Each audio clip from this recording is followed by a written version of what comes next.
Because I was a Cubs fan, and the Dodgers always kicked our ass. Hate speech. Yeah, hate speech is a strange blanket term, almost like drugs. You know, Yeah. like drugs is caffeine, but it's also heroin.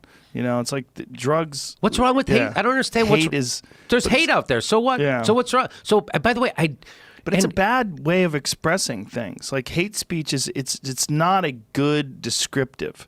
Because I agree. When you stop, what does it entail? Like, you know, I had a conversation with a woman at YouTube about Sam Harris and Douglas Murray in a podcast where they had a conversation and someone put it on their YouTube channel in their playlist. Just put it in their playlist, and they got a community guideline strike. Oh my and so God!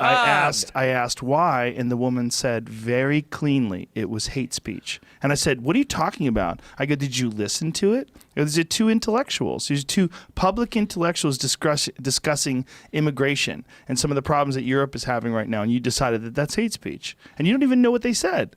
But the fact that she so confidently described it in that way sort of it sort of embodies what this problem is that they have these blanket terms they're able to throw on problems, and there's a million other fires to put out, so there's no more need to put any more consideration into this. This guy's a problem. This is problematic. This is hate speech. Shut it down.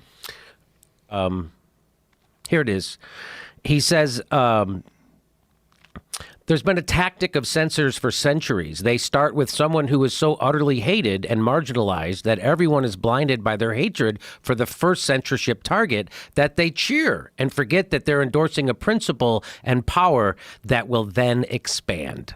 Yeah. And so now they came for the Jews. Yeah. Right now we're allowing the whim of billionaires in the middle of the night to decide who gets to be on these monopolistic platforms and who doesn't. Yeah. If there was 10 YouTubes, no one would care. But there isn't. There's one YouTube. There's one Facebook. And they are monopolies. And that's the world we live in right now. And that's why they're doing whatever the government wants them to, because they don't want the government to regulate them. That's why he went there and was sipping the water like that and trying to make eye contact and be nice, because he doesn't want them to regulate him. He'll do it Julian Assange in 2010 gave a speech, which I saw recently on a plane, where he predicted this.